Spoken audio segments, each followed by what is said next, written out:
బుద్ధి జ్ఞానం కూడా ఉండదండి మనిషికి ఒక్క మాట్లాడేటప్పుడు నిమిషం కనీసం. శ్రీనివాస్ గారు, ఇప్పుడు ఈయన గూగుల్ డేటా సెంటర్ గురించి చెప్పే ఉపోద్ఘాతంలో ఎక్కడికి వెళ్ళాడు? హైటెక్ సిటీ దగ్గరికి వెళ్ళిపోయి చంద్రబాబు నాయుడు కట్టాడు హైటెక్ సిటీ. అసలు అప్పట్లో 5,000 కోట్లు పెట్టుబడులు ఎక్స్పోర్ట్స్ ఉంటే ఇప్పుడు 2 లక్షల కోట్లు ఉన్నాయి. రాజశేఖర రెడ్డి మా నాన్న చేయలేదా? కేసీఆర్ బ్రహ్మాండంగా చేయలేదా? అని ఇవన్నీ లెక్కలని చెప్పుకొచ్చాడు ఆయనకి. కానీ అసలు దానికి మూలం ఎవరు? అంకురార్పణ చేసింది ఎవరు?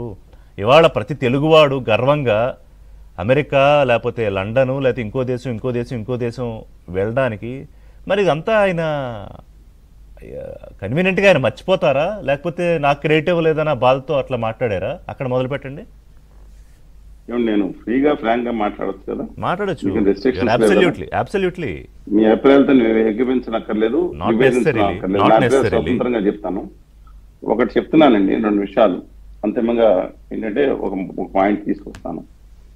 ఇవాళ విచిత్రం ఏంటంటే నిన్న అంటే టాప్ ఆఫ్ ద జోక్ ఎలా ఉందండి, సరే నేను ఆ డేటా సెంటర్ మీద వీళ్ళు చెప్పిన 2 లక్షల ఉద్యోగాలు దాని మీద నేను గాలి వివరించను అలా అని చెప్పి పనికి మాలింది అసలు రాష్ట్రానికి వస్తే ఉపయోగం లేదని దిక్కుమాలిన వాదనలు కూడా ఖచ్చితంగా విభేదిస్తా వాటిని.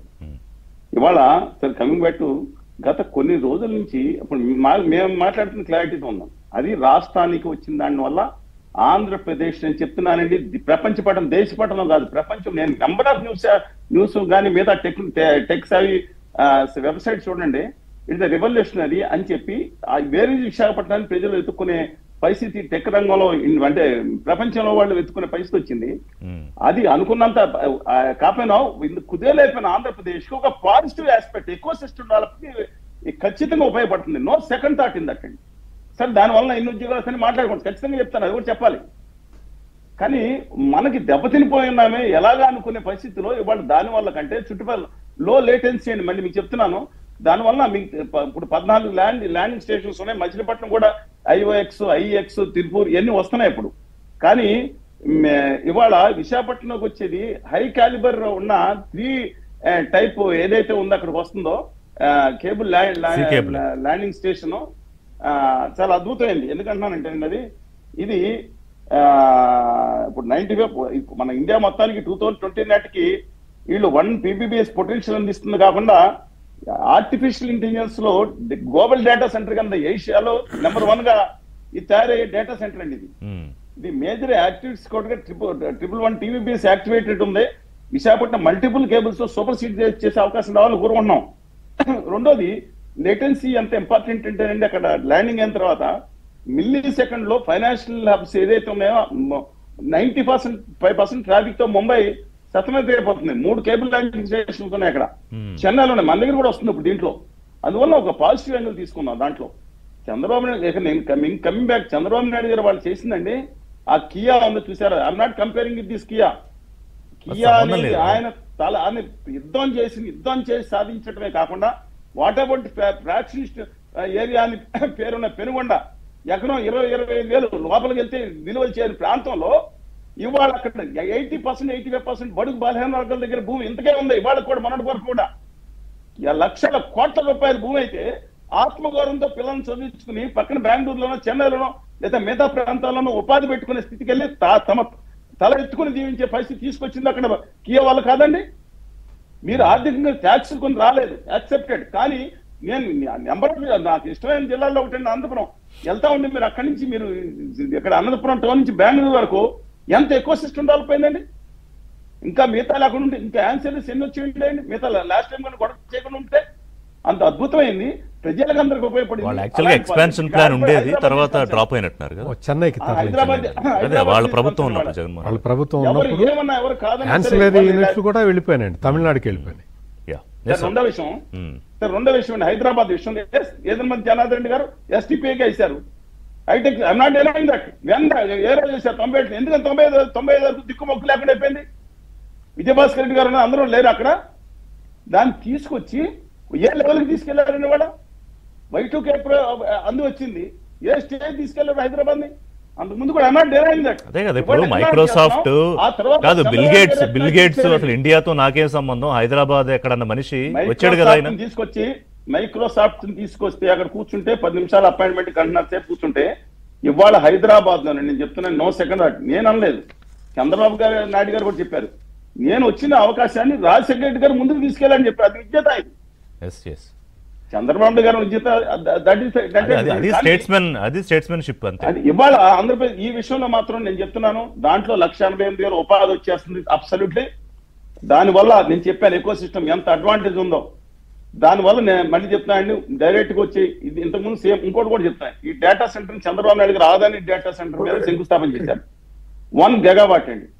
దట్ ఈస్ ఈక్వల్ టు 70,000 కోట్లు బేస్ అండి. తర్వాత ఇది పవర్ పాయింట్స్ ఇవన్నీ ఏడ్చిన తర్వాత ఇవాళ కూడా ఫస్ట్ బేస్ ఉన్నది 1 గూగుల్ పెడతానంది. ఇవాళ ఆయన ఎందుకని ఇచ్చారు అసోసియేట్ తో కలిపి 1 billion $10 billion equal to 88,000 crores. ఎందుకైంది ఆ రోజు 69-70,000 కోట్లు చంద్రబాబు నాయుడు శంకుస్థాపన. డాలర్ రేట్లు పెరిగింది, వాళ్ళు డాలర్లో చెప్తున్నారు. $10 బిలియన్ ఇన్వెస్ట్మెంట్ అంటున్నారు. ఆదానిగా డేటా సెంటర్ శంకుస్థాపన చేసింది చంద్రబాబు నాయుడు గారు కదా. అవును, మీరు చూశారు కదా ఆ రోజు. విద్యాసాగర్ గారు నేను కాదని చెప్పింది అవునా కదా. అవును, ఆ ఒక మాట శ్రీనివాసరావు గారికి అడిషన్ గా చెప్పేస్తాను. స్కేల్ డౌన్ చేసి ఎంప్లాయీస్ అని చెప్పి మీకు అడిషన్ గా ఒక మాట చెప్తాను. దీంట్లో వీళ్ళు గగ్గోలు పెట్టేసి పవర్ మాట్లాడితే Sundar Pichai made a statement very clearly. 80% of the energy we are using 80% green energy. Green house అది గూగుల్ ప్రాక్టీస్. విద్యాసాగర్ గారు నేను కూడా చూసాను తర్వాత వాళ్ళ ప్రాక్టీస్ గ్రీన్ ఎనర్జీ సంబంధించిన రెన్యూబుల్ ఎనర్జీ అండ్ వాటర్ కూడా వాళ్ళు రీసైకిల్ చేసి వాడతారు మోస్ట్ ఆఫ్ ది మొత్తం గూగుల్ అన్నిట్లో కూడా. దాని దగ్గరకు వద్దాం. శ్రీనివాస్ గారు మీరు ఫినిష్ చేస్తే యామిని శర్మ గారు ఒక్క నిమిషం కన్క్లూడ్ చేయండి. నేను డెఫినెట్ గా ఈ విషయంలో మాత్రం ఒకసారి అప్రిషియేట్ చేస్తా. చంద్రబాబు గారు చేసిన పాత్ర కూడా అప్రిషియేట్ చేస్తా. ఈ విషయంలో జనం అనుకునేంత భూమంత్ర దద్దరిల్లిపోయే ప్రాజెక్ట్ మాత్రం కాదు. లిక్విడ్ డెవలప్ అయిన తర్వాత ఇవాళ జగన్మోహన్ రెడ్డి గారు బయటకు వచ్చి ఏం మాట్లాడారు నిన్న 5 రోజుల నుంచి దానివల్ల ఉపయోగం లేదు. ఉపయోగం మేము కనీసం ఉపయోగం కొంత ఉందని చెప్తున్నా, ఏమీ లేదని మా మీద కూడా చేసినాడు. ఇవాళ అందరినీ ఫూల్ చేసింది మేము కాదు, జగన్మోహన్ రెడ్డి గారు ఫూల్ చేశారు. అదే మళ్ళీ ఇవాళ కరెక్టివ్ మెజర్స్ కోసం ఒకళ్ళు వచ్చి పెడుతున్నారు. నేనే అని చెప్తున్నారు. కానీ ఒకటి అడుగుతున్నానండి, మేము ఆదాని గారు కాలుపట్టుకుంటే నా తెలుగు బిడ్డల్ని ఇవాళ హోదా విభజన హామీ తీసుకొచ్చి 10 లక్షల మంది ఇండస్ట్రీలు చేయాలని ఎందుకు అంటలేదు? నా పాయింట్ విషయం గారు ఇదే. నేను చెప్తాను ముఖ్యమైన పాయింట్. మేము ఆదాయం పట్టుకున్నాం, మిట్టలు పట్టుకున్నాం, ఆలు పట్టుకున్నాం, ఆలుగాలు పట్టుకున్నాం. ఆంధ్రప్రదేశ్ ప్రజల యొక్క పొల్లోడు కొట్టిన పన్నుల్లోంచి రాయితీలు ఎంత కాదు 22,000 70,000 కోట్ల. I don't want going retire చేసండి. ఎంతోమంది ఆ రోజు కేక్ ఇచ్చాం, ఈ ఆదాని గారికి ఇచ్చాం, మార్వాడి గారికి ఇచ్చాం, ఇంకోటికి ఇచ్చాం. మాకు కట్టిన పోలవరం పాయింట్ కెనాల్స్ వీళ్ళు ఇస్తున్నా ఉన్నారు. ఏ తెలుగు జాతి బిడ్డలకి ఇవాళ ఇన్సెంటివ్స్ ఇస్తే దమ్ముండి. సార్ నేను ఒప్పుకోను సార్, ఒక నిమిషం.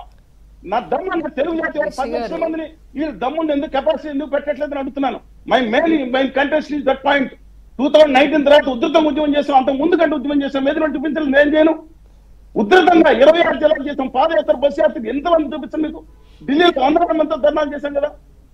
ఎందుకని మా తెలుగు యువతను దమ్మున్న వాళ్ళని, కెపాసిటీ ఉన్న వాళ్ళని ఎందుకు ముందుకు తీసుకురావట్లేదు? నా బాధ మొత్తం ఇన్సెంటివ్స్ అన్ని యామిని గారు మాట్లాడతారు. ఇన్సెంటివ్స్ అన్ని చెప్పే ముందు చిన్న point I want to add. నేను ఆల్రెడీ వస్తానండి, గుజరాత్ పట్టుకెళ్ళిపోయారు. ఒక్క నిమిషం సార్. ఇప్పుడు అదాని